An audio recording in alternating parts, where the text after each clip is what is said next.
Gracias por continuar junto a nosotros en la primera emisión de Informa TVX y como le he anticipado, ya está conmigo el diputado Juan Valiente, diputado del Grupo Parlamentario de Arena, miembro de la Comisión Financiera, y el tema que vamos a desarrollar en esta oportunidad es diálogo fiscal entre el gobierno y el Partido Arena. Bienvenido, diputado, qué gusto.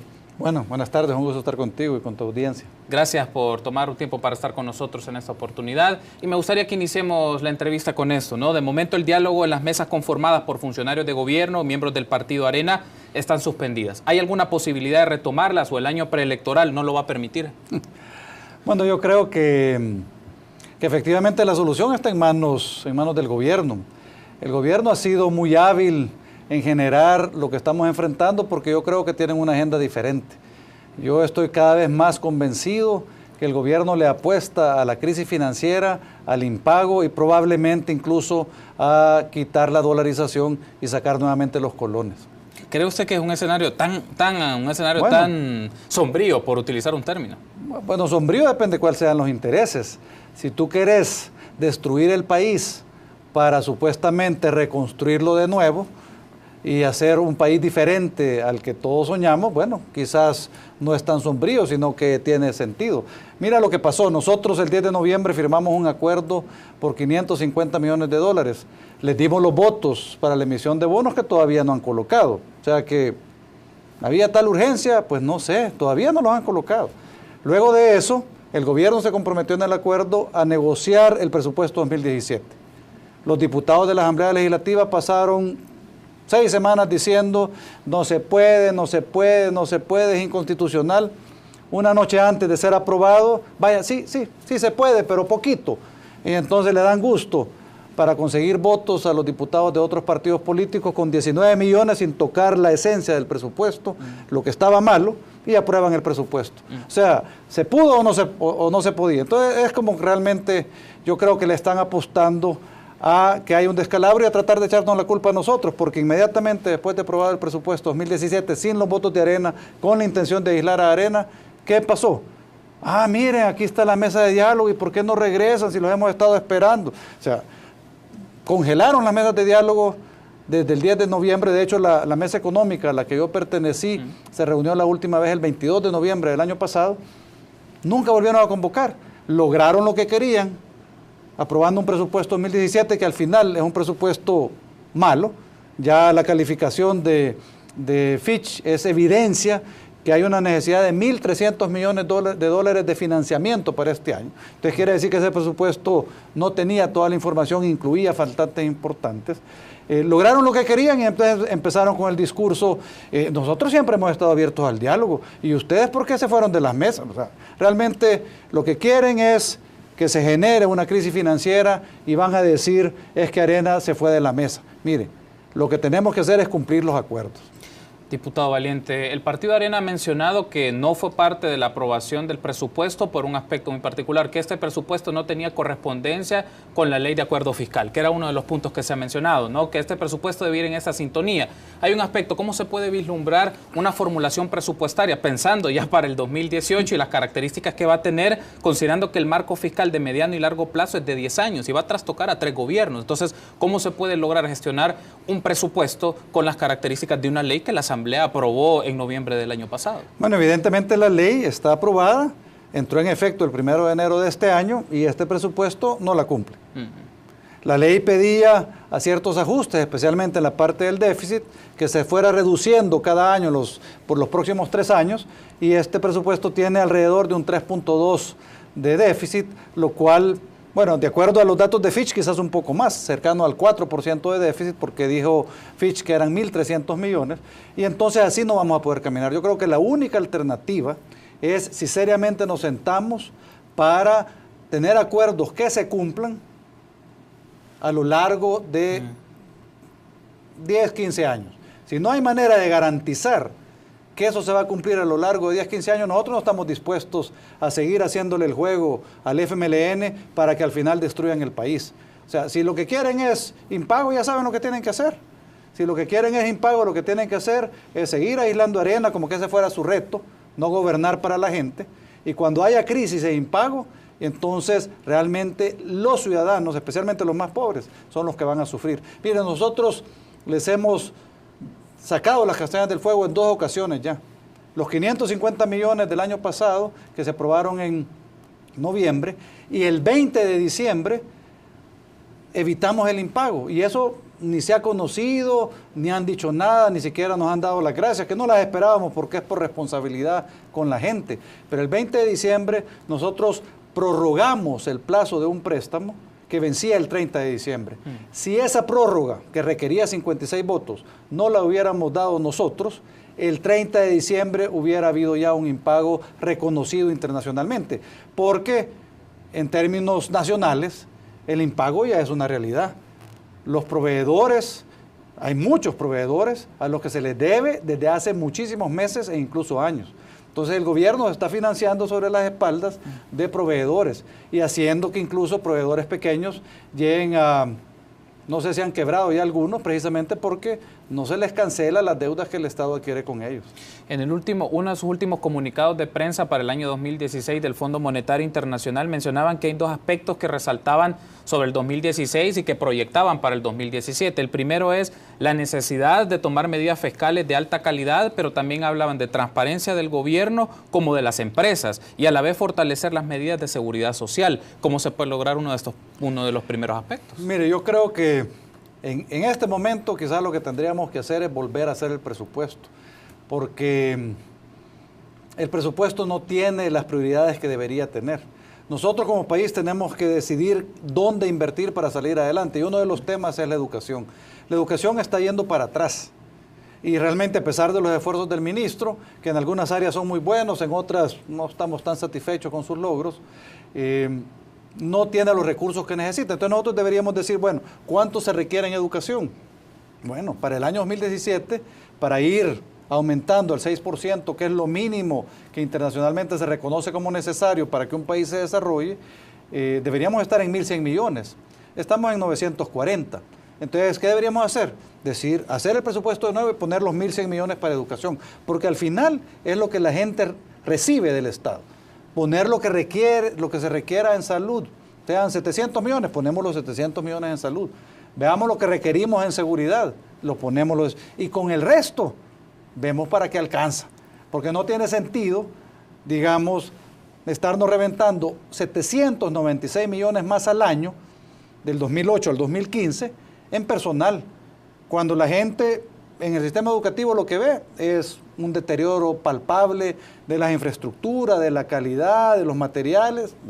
En el sistema de salud que ve que no hay medicinas, que cuando uno va incluso al Seguro Social, que es una institución que tiene, digamos, más recursos, a un compañero de trabajo para una emergencia las citas se la habían dejado como en 3 meses, hasta que se fue a meter ya en situación lamentable y lo tuvieron que operar el día siguiente. O sea que realmente nuestro sistema de salud deja mucho que desear y los ciudadanos de lo que realmente se pueden beneficiar es de la educación y de la salud y tenemos que trabajar en ello. El segundo punto que mencionaba este comunicado del Fondo Monetario era que a pesar de que podían existir diferencias sobre el tema fiscal de los ingresos y egresos, había un apoyo generalizado de los distintos grupos, gobierno, Partido Arena y otras expresiones de partidos políticos de un posible programa de reforma económica respaldado por el Fondo Monetario Internacional. Podríamos decir que el 2018 puede ser el punto de inflexión con el 2019 para implementar un nuevo programa de reforma económica. El Fondo Monetario lo mencionaba que miraba como una proyección. ¿Cómo lo valora usted? No llegamos al 2018. O sea, o lo hacemos pronto o no llegamos al 2018. ¿Por qué? Porque realmente este gobierno no tiene ni para llegar a junio. Y entonces, pero la única manera de hacerlo seriamente es hacer lo que el fondo ha sugerido. Sentarnos, revisar cuáles son las medidas fiscales. Mire, el año pasado varios diputados de Arena propusimos una ley especial de ahorro y austeridad. Nosotros calculamos que con esa ley podíamos ahorrar unos 200 millones. Quizás no es suficiente para todas las necesidades. Vaya, pero si hacemos un esfuerzo como funcionarios, como servidores públicos de ahorro y austeridad, podemos discutir otras alternativas para mejorar la recaudación fiscal o incluso para imponer algunos tributos que ahorita todavía son anatemas. Pero hay que hacer primero el esfuerzo adentro. ¿Y qué era ese ahorro de 200 millones? Mire, solo en seguros privados de salud hay 50 millones de dólares. A mí me parece fuera de toda ética que los funcionarios y empleados públicos podamos gozar de un seguro privado y a la gente la condenemos a un sistema público que no sirve. Eso no se vale. Y cuando les preguntamos, incluso a diputados del FMLN, la vez pasada la diputada Jacqueline Rivera dijo que era necesario porque cuando uno llega al seguro enfermo sale peor. Mire, esa justificación es precisamente para invertir en lo público. Si nosotros seguimos creyendo que lo público no sirve y no vamos a hacer que sirva para la gente, no vamos a tener futuro como país. Entre las posibles medidas que presenta el Fondo Monetario Internacional 2017-2019, una de las que se menciona es el aumento al IVA, al 15%. El ministro de Hacienda ya lo ha mencionado. ¿Usted estaría de acuerdo que se aumentara el IVA al 15%? El ministro lo ha mencionado 2 veces en las últimas 3 semanas. ¿Y por qué lo ha mencionado ahora con tanta premura? Porque si no nos ponemos de acuerdo todos los partidos políticos, sin Arena no es posible tomar ciertas decisiones para buscar financiamientos, reestructurar la deuda, no es posible. Y entonces, ¿qué alternativa tiene este gobierno? Con 43 votos, así como aprobó el presupuesto, que es un mal presupuesto, con 43 votos puede aumentar el IVA. Entonces, por supuesto que este gobierno le está apostando a no hacer esfuerzos serios en ahorro, a no quitar los absurdos del presupuesto, como estos 50 millones de dólares en seguros privados, o como los millones que nos reventamos todos los años en ONGs, algunas de ellas, digamos, con justicia, pero una gran mayoría con fines políticos. Entonces, si no hacemos ese esfuerzo de Arena, no vamos a tener los votos para otra cosa. Y al ministro no le queda más alternativa que buscar algo tan nefasto como el IVA, porque mire, el problema del IVA es que si le aumentamos 2, 3, 4 puntos, por supuesto que la matemática va a decir que van a aumentar los ingresos. Lo que va a pasar es que va a haber una recesión seria y van a disminuir los ingresos, aunque el porcentaje de IVA sea mayor. Entiendo en este caso que el Grupo Parlamentario de Arena no estaría dispuesto a respaldar una medida de este tipo, ¿eh? El problema es que mientras no haya un enfoque serio de las finanzas públicas, ¿qué vamos a respaldar? Ahora bien, quiero retomar otro aspecto. Hay instituciones como el Departamento de Economía de la UCA que ha señalado que si se habla de políticas de austeridad, en algunos casos de los gobiernos, como aumentar el IVA, disminuir el gasto público, esto puede afectar el crecimiento económico y la capacidad de recolección de tributos del Estado. Pero hay otro aspecto que es interesante aquí. No se puede obviar estas estimaciones en el caso de evasión de impuestos sobre la renta y del IVA. Ellos mencionan para el caso de 2015 o al segundo semestre del 2015 se dejó de percibir 1.600 millones de dólares. También por otro lado, por otra cancha, cómo el Estado puede fortalecer el tema de la evasión, porque hay empresas, grandes empresas y empresas medianas que no están pagando sus impuestos o los están evadiendo. ¿Cómo se puede incorporar en un marco de reforma fiscal esto? Yo creo que ese es un tema de los que hay que atacar y hay que atacarlo duro. Precisamente todos debemos pagar nuestros impuestos. Mire, yo recientemente fui a una reunión de jóvenes a hablar sobre el tema fiscal y lo que los jóvenes decían es que todo mundo, incluso personalmente, debe responsabilizarse por el pago de los impuestos. ¿Cuántas veces no hemos escuchado a un ciudadano, si no hemos sido nosotros mismos, los que le decimos a un proveedor, mire, y si me lo da sin IVA, ¿por qué no me da recibo simple?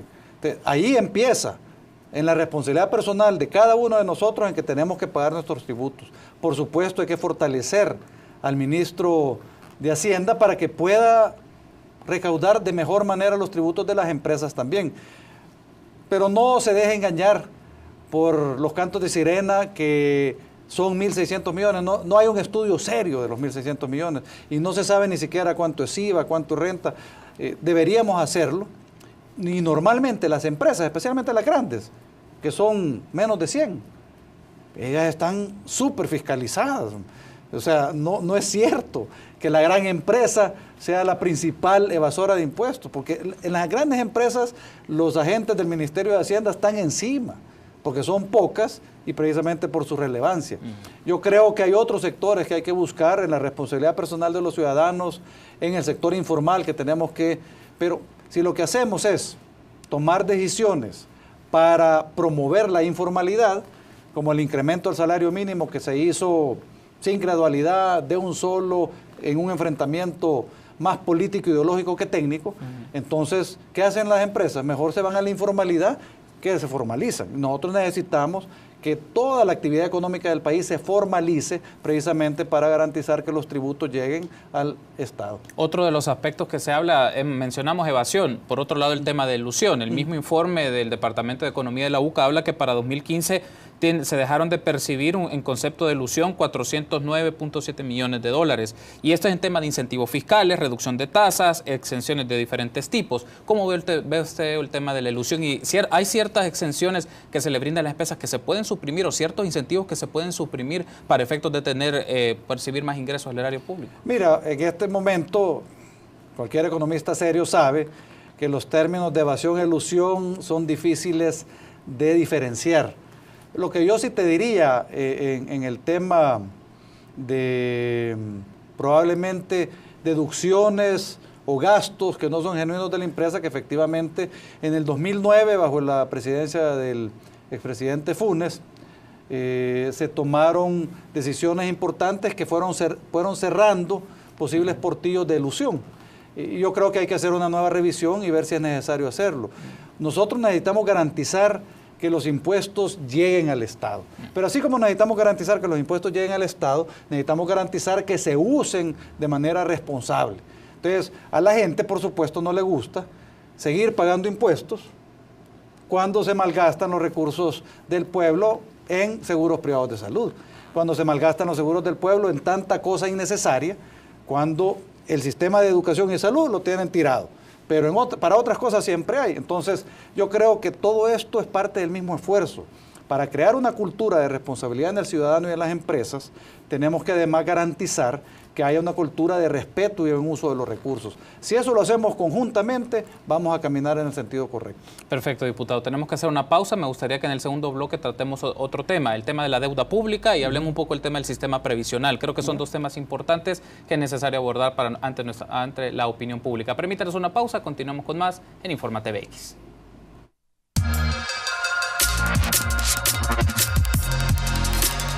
Gracias por continuar con nosotros en la primera emisión de Informa TVX. Nos encontramos en el espacio de entrevista, viernes 3 de febrero. Me acompaña el diputado Juan Valiente del Grupo Parlamentario de Arena y hablamos un poco del diálogo fiscal entre el gobierno y el Partido Arena. Y retomando un poco entonces lo que abordábamos en el bloque anterior, diputado Valiente, quiero aprovechar para que hablemos sobre el tema de la deuda. Hace algunos días estuvo con nosotros Salvador Arias y nos hablaba un poco del concepto de renegociación de la deuda. Me gustaría presentarle un clip de esa entrevista y luego tener sus reacciones. Veamos entonces el siguiente clip de la entrevista.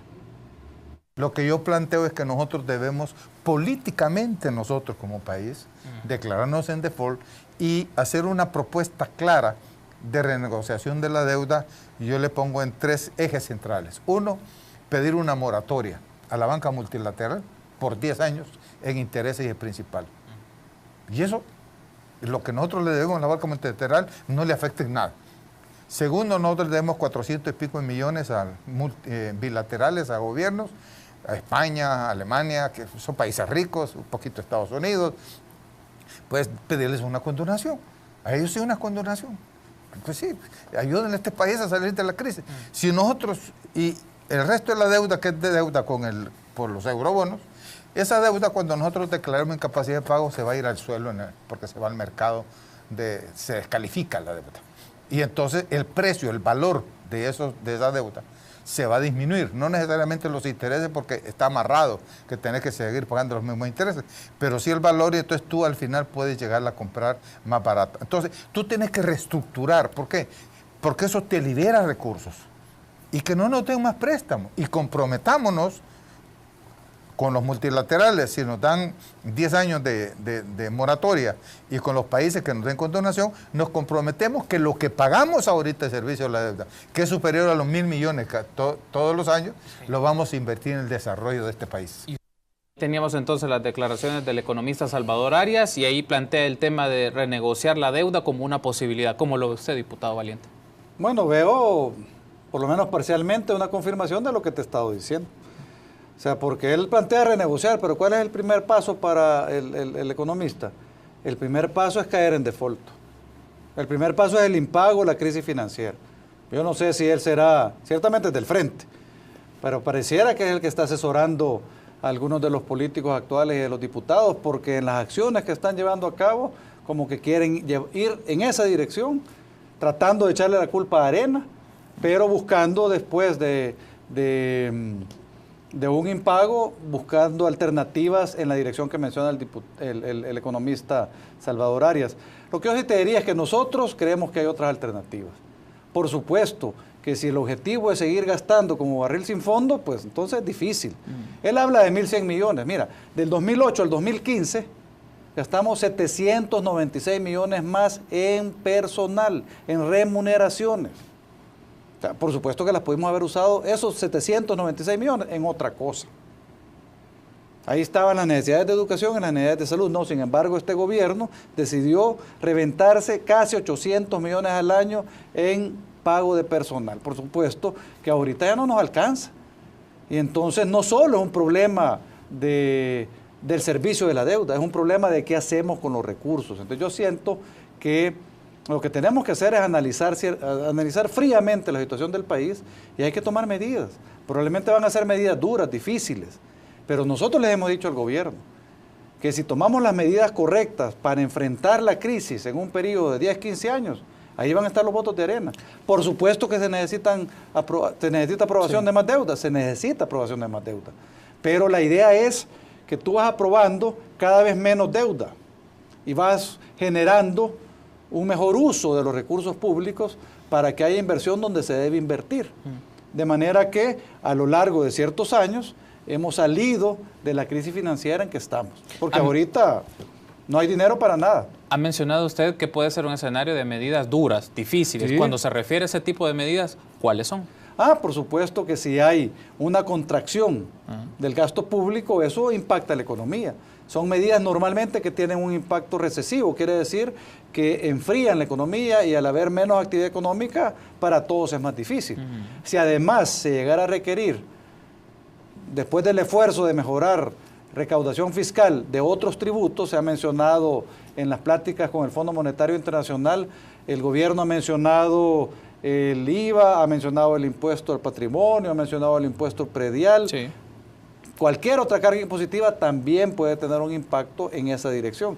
Pero si no empezamos a meterle el diente, pues yo creo que al final nos va a llevar la corriente. Pero medidas de carácter de austeridad, entiendo, y me gustaría tener su apreciación sobre esto, pueden tener una implicación en el crecimiento económico y por ende puede afectar a quizás los que están más pobres, los que están en una condición peor, tomar medidas de ese tipo. O sea, vamos a sacrificar a la gente que está en peores condiciones para tratar de ajustar un poco las finanzas públicas. Me gustaría tener su apreciación sobre esta idea. Si tú ves el planteamiento, por ejemplo, que el Fondo Monetario ha hecho, incluye gastos adicionales para buscar que haya compensación adecuada en estos sectores que pueden ser los más afectados. Sí. Entonces, el acuerdo fiscal global tiene que incluir, por supuesto, medidas de ahorro, medidas de austeridad, posiblemente formas de incrementar los ingresos, que no solo es por el lado impositivo, también si creciéramos más, va a haber más ingresos para el Estado y eso puede ayudar, pero para que haya inversión tiene que haber confianza. Yo, por ejemplo,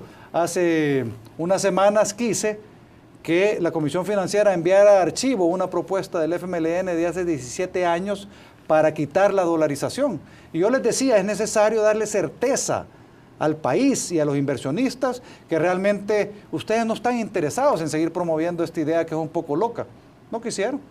Ahí sigue el expediente vivo y coleando en la Comisión Financiera para desdolarizar el país. Entonces, ¿realmente qué están jugando? ¿Quieren generar confianza para que haya inversión y empleo? ¿O cuál es el objetivo real del FMLN? Otro de los puntos que me gustaría que hablemos es el tema de la deuda previsional, porque esto sumado a la deuda pública nos pone en unas condiciones, estamos hablando de un porcentaje del 64.2% para 2015, son los datos que se mencionan a manera oficial. ¿Cómo se puede ver este tema de la deuda previsional y cómo renegociar o plantearse esta deuda, que es la que le genera también una fuerte condición crítica a las finanzas públicas? Mire, pero lo que genera crisis en las finanzas públicas no es, digamos, lo que está reconocido como deuda previsional. Porque lo que está reconocido como deuda previsional es el dinero que el gobierno ha tomado del fondo de pensiones privado y lo ha usado para pagar las pensiones del sistema antiguo, del INPEP y el Seguro Social. Esos son los 6.000 millones de dólares que están reconocidos como deuda. Pero lo que genera crisis en las finanzas públicas son los 500, 600 millones que hay que pagar al año a los pensionados del sistema antiguo. Y eso no se resuelve haciendo público el sistema privado y haciendo desaparecer los 6.000 millones. No se resuelve. Aunque eso ya no sea deuda, y entonces el país ya no deba 17.000 millones, sino que 11.000 millones, eso no le genera liquidez al Estado. Por supuesto que si hace público el sistema privado de pensiones, va a tener los ingresos nuestros, lo que ahorramos todos los meses, lo va a recibir el gobierno. Pero eso no llega a los 500, 600 millones que necesita. Entonces, sí es un tema importante, hay que meterle el diente, pero no es tan cierto el manejo que se hace, que la crisis de liquidez se genera por el sistema privado. No, no es cierto. Ciertamente la crisis de liquidez es afectada por los pagos del sistema antiguo, que eso todavía todos vamos a ser responsables de terminar de pagarle a los pensionados del sistema antiguo del Seguro Social y del INPEP. Ahora, lo que tenemos que garantizar es que el sistema privado funcione bien. O sea, que ya el gobierno no le esté metiendo las manos al sistema privado. ¿Y cómo le ha metido las manos? Agarrando dinero y pagándonos 1.5%, que ahora, a raíz de una resolución de la sala, se aumentó en la Asamblea a 3.5% al año, que todavía es una tasa de interés baja. Si nosotros aspiramos a tener una pensión digna en el sistema privado, tenemos que pelear porque nuestros recursos se usen con una tasa de interés rentable, de mercado. Porque si realmente logramos colocar esos recursos a 6, 7%, bueno, nuestra pensión va a ir siendo cada vez mejor. Entonces yo creo que el tema hay que tocarlo, es imprescindible tocarlo, pero lo primero que hay que solventar es si estamos hablando del cumplimiento del acuerdo fiscal que hicimos el 10 de noviembre, que pasa por revisar el presupuesto 2017, para llegar a un arreglo fiscal de largo plazo, o de qué estamos hablando con el FMLN. Si estamos hablando de los 650 millones que dicen que faltan, para eso no estamos listos. Si estamos hablando de resolver el problema de las finanzas públicas, estamos listos. Y hay que empezar cumpliendo con el arreglo del presupuesto 2017. Pero en este escenario, a ver, me gustaría también abordar este tema de la mesa, que dentro de las negociaciones del gobierno, que sostenían en estas mesas el gobierno del Partido Arena, estaba el aspecto previsional. Usted ve entonces, tanto Partido Arena como el FMLN, sus puntos no son de coincidencia para la negociación del tema previsional. Lo cierto es que esto puede generar a muy mediano, a corto o mediano plazo, una situación muy crítica de la capacidad del Estado sobre el tema de las pensiones. Eso es como lo que se vislumbra en un escenario muy crítico, pero si no vemos puntos de entendimiento, insisto, se va a poner en riesgo las condiciones de muchos pensionados en este país. Miren, nosotros necesitamos garantizar que haya, digamos, salud financiera en general. Por supuesto que el tema previsional es importante. La principal crisis no va a ser el dinero para pagarle a los pensionados. La primera que viene es el pago de los 221 millones que debe el gobierno al fondo de pensiones, que le debe a los trabajadores del dinero que ya agarró. Para eso no hay dinero.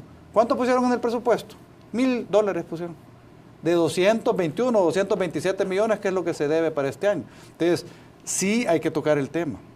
Pero para tocar el tema tenemos que estar seguros que hay voluntad real, genuina, de tocarlo a fondo. Nosotros quisimos, como parte del acuerdo del año pasado, constituir la mesa de pensiones.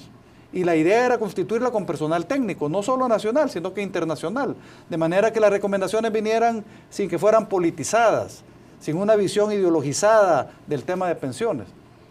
No se pudo. O sea, teníamos las propuestas, nos vetaron a algunos de los miembros que nosotros propusimos cuando supuestamente no había ese poder de veto, y finalmente la mesa de pensiones ni se instaló.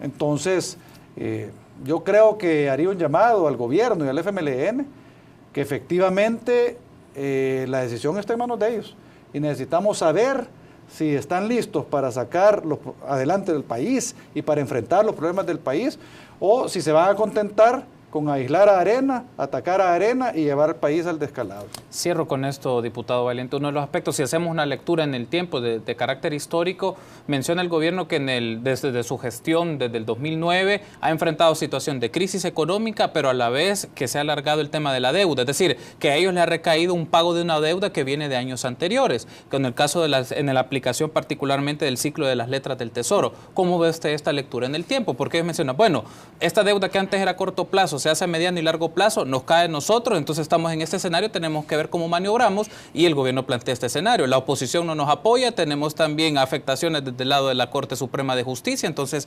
pareciera que tenemos un escenario con un lenguaje más o menos parecido, con actores distintos. Mira, lo que hay que ver es cuánto era la deuda cuando tomó posesión el gobierno del expresidente Funes. la deuda era cercana a los 11.000 millones de dólares.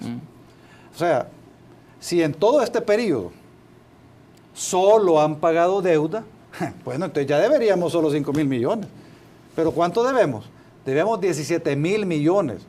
Por supuesto que a todo gobierno le toca enfrentar la situación del país como bien. Y eso significa hacer frente a deudas anteriores y adquirir nuevas deudas. Sí. Pero lo que ha pasado en realidad es que la deuda ha aumentado en este periodo de 7 años en 6.000 millones de dólares. La deuda, si quieren comparar, aunque a mí no me gusta hablar del pasado, en 20 años de Arena creció 8.000 millones de dólares. Entonces, podemos ponernos a discutir quién ha sido más eficiente, pero eso no resuelve los problemas del país.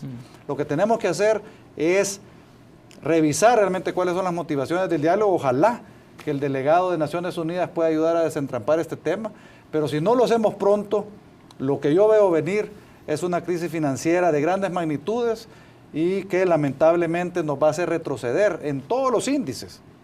Nos va a hacer retroceder unos 15 años. Diputado Valiente, ha sido un gusto. Gracias por habernos acompañado. Gracias, muy amable. Gracias a ustedes. Estuvo con nosotros Juan Valiente, diputado del Grupo Parlamentario de Arena, miembro de la Comisión Financiera. Hablamos un poco del diálogo fiscal entre el gobierno y el Partido Arena. Permítanos una pausa. Continuamos con más en la primera emisión de Informa TVX.